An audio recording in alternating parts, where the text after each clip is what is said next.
The promised Messiah, may peace be upon him, said, "The service of one's fellow beings means to strive for their benefit purely for the sake of God in all their needs and in all the relationships of mutual dependence which God has established out of true and selfless sympathy for them. Everyone in need of help should be helped out of one's God-given capacity,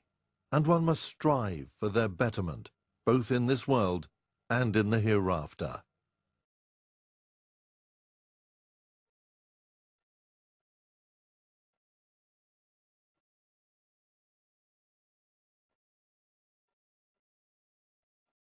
La